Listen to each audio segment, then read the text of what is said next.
하나님께서는 세상을 이처럼 사랑하셔서 독생자를 이 땅에 보내셨습니다. 주님께서 성육신하셔서 이 땅에 오신 이유는 이 세상 사람들과 함께 하시기 위해서입니다. 예수님의 또 다른 이름이라 할 수 있는 임마누엘이라는 이름이 있습니다. 이 임마누엘이라는 이름의 뜻은 하나님이 우리와 함께 계시다라는 뜻입니다. 우리는 임마누엘의 이름을 통해서 주님은 언제 어느 때나 변함없이 우리와 함께 하신다는 사실을 확인할 수가 있습니다. 그런데 인생을 가끔 살다 보면 때로는 하나님이 함께 계시는 것이 잘 느껴지지 않는 순간을 만나기도 합니다. 어떤 경우에는 하나님이 나를 외면하시는 것은 아닌가 이런 의심이 생겨날 때도 있습니다. 물론 우리가 느끼는 감정과 상관없이 하나님은 언제나 우리와 함께 하십니다. 문제는 사람은 참으로 부족하고 연약해서 상황에 따라서 감정에 따라서 주님의 임재를 잘 느끼지 못하거나 인식하지 못할 때가 종종 있더라는 것입니다. 그렇다면 사람은 주로 어떤 경우에 하나님의 함께 하심을 잘 느끼지 못할까요? 여러 상황과 원인이 있을 수가 있지만 그 중에서도 대표적인 경우는 대부분 인생 속의 고난을 만날 때에 주님이 함께 계심을 느끼지 못할 때가 많은 것 같습니다. 물론 고난은 우리로 하여금 하나님께 더 기도하게 하는 통로가 되기도 합니다. 그래서 어떤 측면에서는 고난은 우리로 하여금 더욱 주님을 의지하게 하고 주님께 가까이 나아가게 만드는 중요한 계기가 되기도 합니다. 문제는 아무리 기도하면서 애를 써봤는데도 이 고난의 상황이 바뀌지 않을 때입니다. 기도하면 기도할수록 주변 상황은 뭔가 더 악화되는 것 같습니다. 너무도 힘들고 어려운데 왠지 하나님은 가만히 계시는 것만 같고 침묵만 하시는 것 같습니다. 이 고난이 언제 끝날지 알 수 없을 정도로 기나긴 터널같이 느껴질 때도 있습니다. 나에게 왜 이런 일이 벌어졌는가? 그 이유도 잘 모르겠습니다. 그동안 주님을 위해서 나름 헌신한다고 해봤지만 내 인생이 뭔가 나아지지 않고 계속 손해를 보는 것처럼 느껴질 때도 있습니다. 이와 같은 상황이 지속되다 보면 심한 경우에는 신앙생활의 기쁨이 사라지고 예배의 감격이 점차 식어지는 안타까운 상황을 맞이하기도 합니다. 하지만 여러분, 그럼에도 불구하고 성도가 하나님의 부재를 인식하면서 그래도 하나님 지금 이 순간 어디에 계십니까? 이와 같은 질문을 변함없이 하나님 앞에 던질 수만 있다면 그것은 매우 희망적인 일이라고도 말할 수 있습니다. 왜냐하면 하나님 지금 어디 계십니까? 라고 하는 이 질문은 하나님의 존재를 의심하는 질문이기보다는 하나님과 나와의 관계를 점검하는 질문이기 때문에 그렇습니다. 동시에 이와 같은 질문을 한다는 것은 내가 여전히 하나님을 떠나지 않고 하나님을 부르고 있다는 것을 의미하는 질문이기도 하기 때문입니다. 그래서 하나님이 외면하시는 것처럼 느껴지는 순간은 어쩌면 우리로 하여금 하나님을 더 새롭게 알게 하고 더 깊이 알게 되는 매우 중요한 변곡점이 되기도 합니다. 오늘 본 말씀 27절을 보시게 되면은 야곱으로 지칭되는 이스라엘 백성들이 하나님의 부재를 느끼면서 주님 어디 계십니까? 라는 의미로 질문을 던지고 있습니다. 한번 이 시간 본문 27절 말씀을 같이 한번 읽어보겠습니다. 야곱아 어찌하여 내가 말하며 이스라엘아 내가 이르기를 내 길은 여호와께 숨겨졌으며 내 송사는 내 하나님에게서 벗어난다 하느냐. 아멘. 방금 읽은 말씀은 이사야 선지자가 장차 바벨론에 멸망당할 유다 백성들을 바라보면서 그들에게 전하는 하나의 예언의 메시지입니다. 실제로 남유다 백성들은 바벨론의 침공으로 말미암아서 그들의 땅을 빼앗겨 버렸습니다. 그들이 거주하던 가나안 땅은 그 옛날 하나님께서 기업으로 허락하셨던 곳입니다. 더 심각한 것이 무엇이냐면 바벨론의 침공으로 말미암아서 하나님께 제사를 드려왔던 성전이 무너져 내렸다는 것이죠. 이것이 왜 심각한 일일까요? 왜냐하면 성전은 하나님의 임재를 상징하는 장소였기 때문입니다.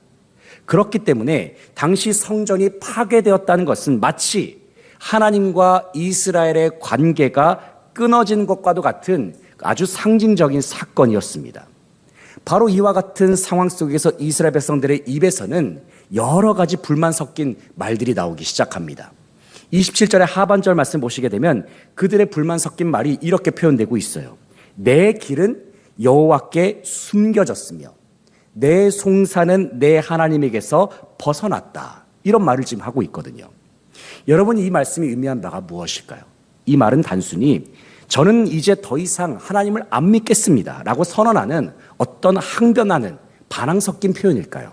아니면 저는 이제 하나님이 믿어지지 않으니까 당신을 떠나겠습니다, 이런 어떤 포기하는 말과도 같은 그러한 표현일까요? 그런데 이 표현을 자세히 보시게 되면 이 표현은 그러한 의미가 아니라는 것을 알 수가 있어요. 이와 같은 이스라엘 백성들의 외침은 하나님을 지금 엄청나게 믿고 싶은데, 정말 하나님을 믿고 싶은데 믿어지지 않는 순간을 지금 마주한 것입니다. 주님이 너무나도 보고 싶은데 주님이 보이지 않는 그러한 현실 속에서의 몸부림이라고 말할 수 있는 겁니다. 27절을 다시 보시게 되면 이스라엘 백성들 하나님 앞에서 내 길은 여호와께 숨겨졌으며 말씀하고 있습니다. 여기서 숨겨졌다, 이 숨겨졌다는 동사를 주목하시기 바랍니다. 이 동사는 무슨 의미냐면 그냥 보이지 않는다라는 의미가 아니라 이때 숨겨졌다는 말은 히브리어 뉘앙스로는 의도적으로 가려졌다는 그러한 상태를 말하는 것입니다. 의도적으로 가려졌다고 느끼는 상태가 바로 숨겨졌다라는 표현이죠. 그러니까 이스라엘 백성들이 하나님께 대하여 느끼는 것이 바로 이와 같다는 거예요. 즉 하나님께서 우리를 일부러 외면하신 것 같다. 당시 이스라엘 백성들은 그렇게 말하고 있다는 겁니다. 또 27절의 하반절을 보시게 되면 내 송사는 하나님에게서 벗어났다 말하고 있어요. 이때 송사라는 말이 무엇입니까? 송사는 재판 용어죠.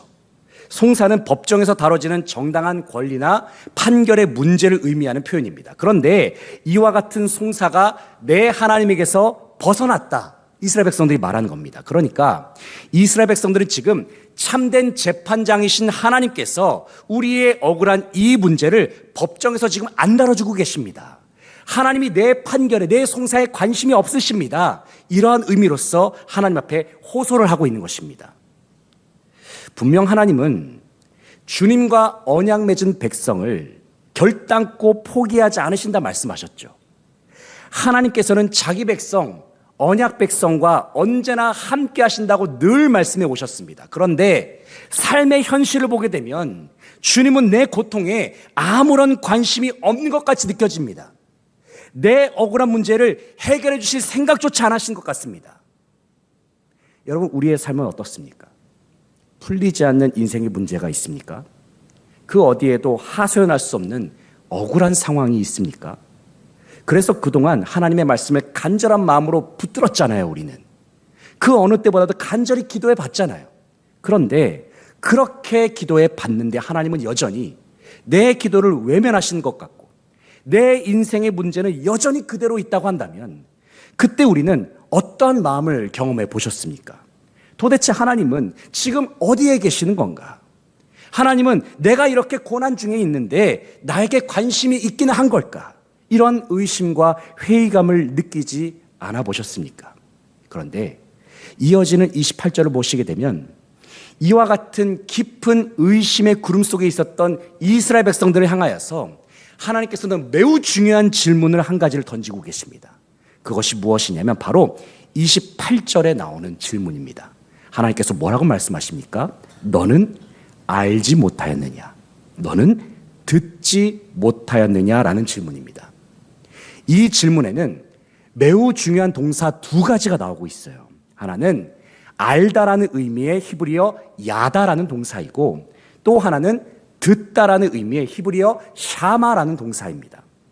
이 두 가지 단어의 공통점이 무엇이냐면 그것은 야다, 샤마, 이 두 단어 모두 다 관계적인 의미를 가지고 있다는 거예요.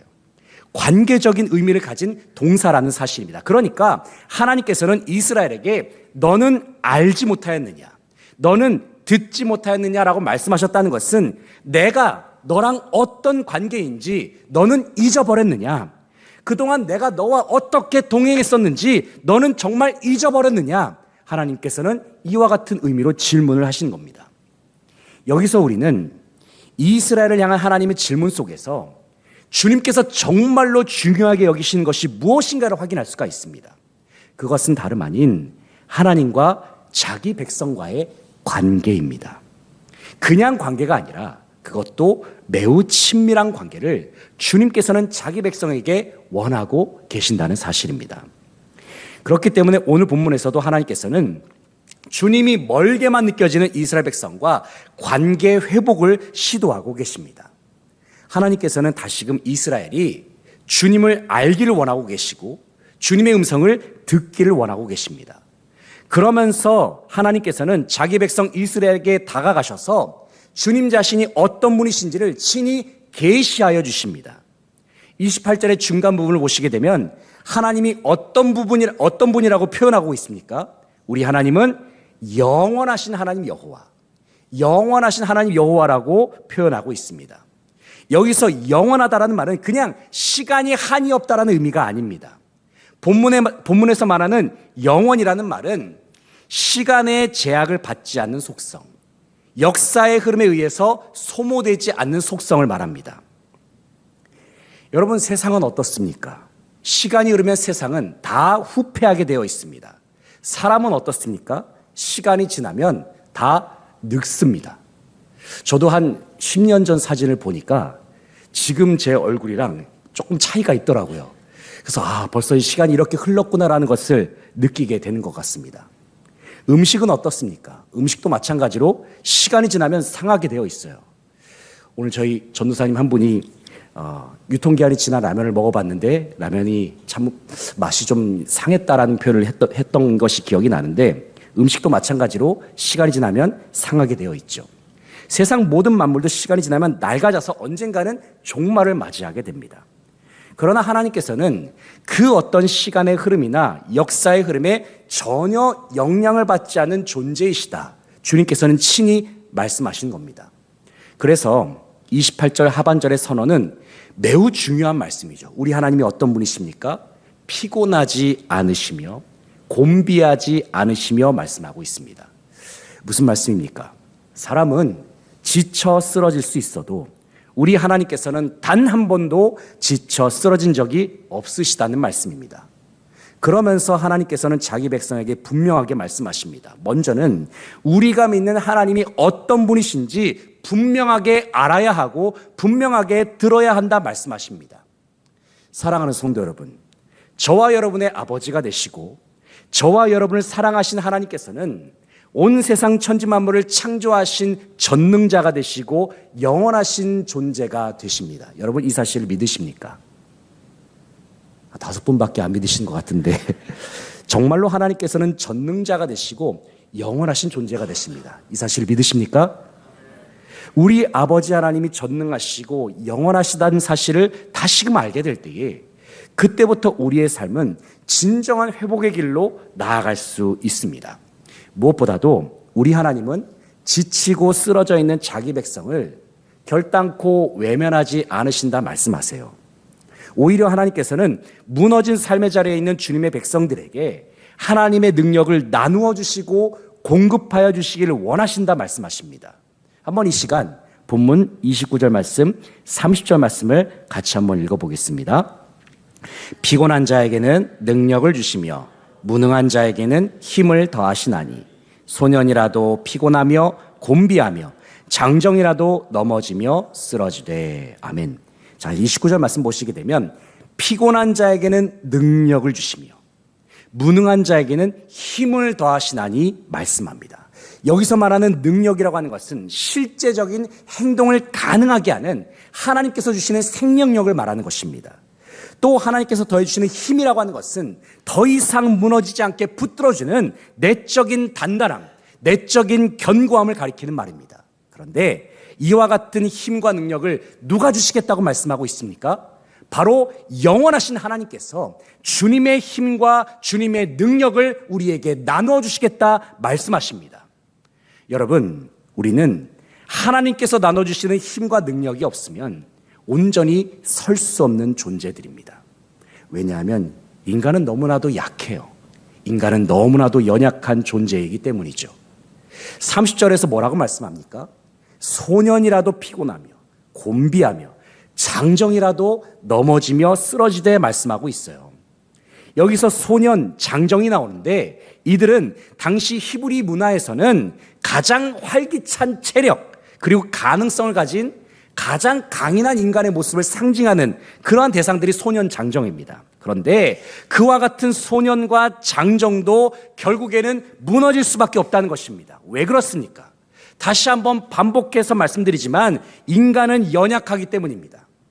그래서 여러분, 진정 지혜로운 모습이 무엇인가를 생각해 보게 되면 그것은 하나님 앞에서 나의 약함을 인정하고 나의 부족함을 인정할 줄 아는 것입니다.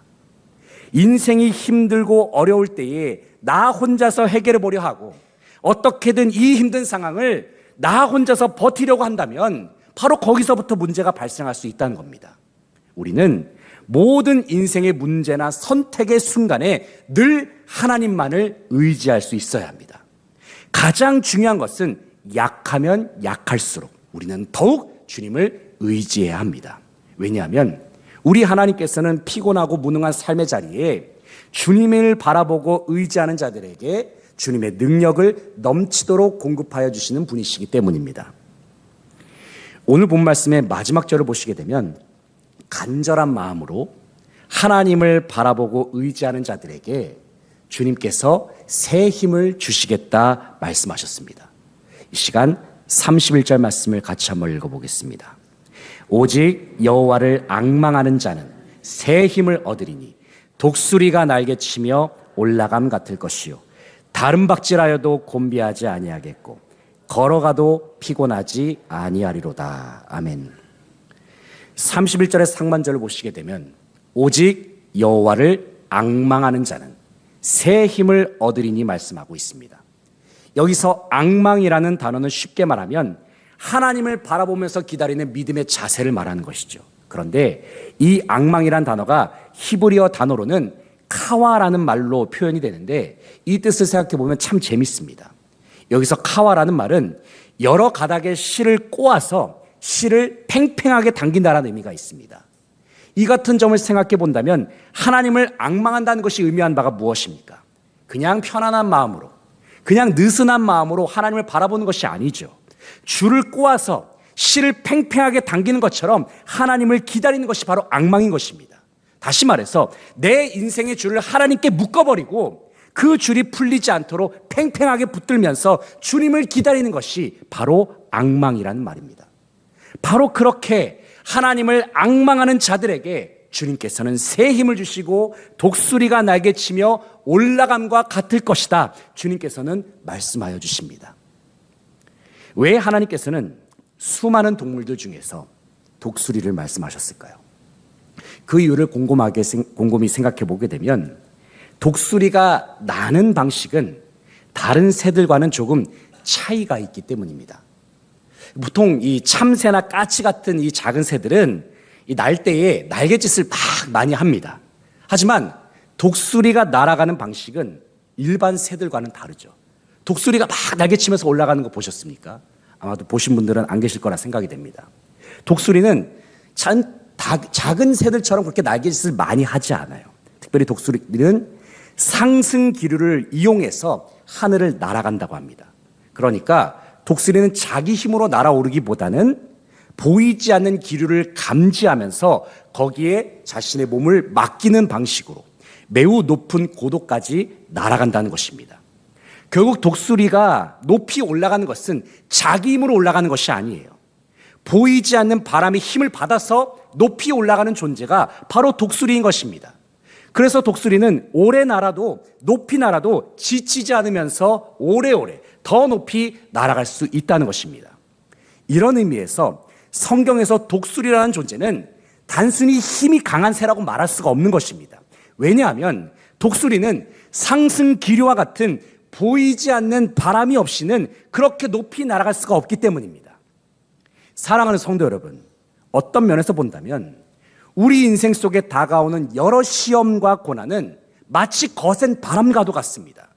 그런데 하나님께서는 그와 같은 바람이 우리에게 몰려올 때에 독수리처럼 그 바람을 타고 날아갈 것을 우리에게 말씀하고 계십니다. 다시 말해서 그 거센 바람이 없어질 것을 기대하는 것이 아니라 도리어 그 바람을 의지해서 더 높이 올라가라 말씀하시는 겁니다.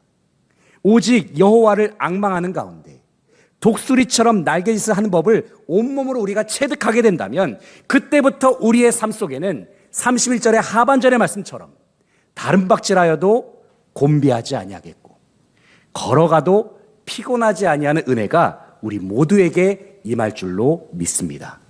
바로 이 사실을 기억하면서 독수리처럼 고난을 넉넉히 이겨나가는 가운데 이전보다 더욱 성숙해지고 더욱 빛나는 삶으로 주님 앞에 영광을 돌려드릴 수 있는 저와 여러분의 복된 삶이 되시기를 간절히 바라고 소망합니다. 이제 말씀을 정리하겠습니다. 사랑하는 성도 여러분, 거센 바람과도 같은 인생의 문제가 우리에게 다가왔을 때에 하나님을 절대적으로 붙들고 의지하시기 바랍니다. 그렇게 주님을 의지하는 자들에게 하나님께서는 독수리같이 날아오는 새 힘과 능력과 지혜를 더하여 주실 것입니다. 이 시간 영원하신 하나님께서 나눠주시는 그 힘과 능력을 의지하여서 쓰러진 그 자리, 넘어진 그 자리에서 다시 일어나서 독수리처럼 날아오르는 놀라운 축복이 저와 여러분의 삶 가운데 풍성하게 임하기를 간절히 바라고 소망합니다.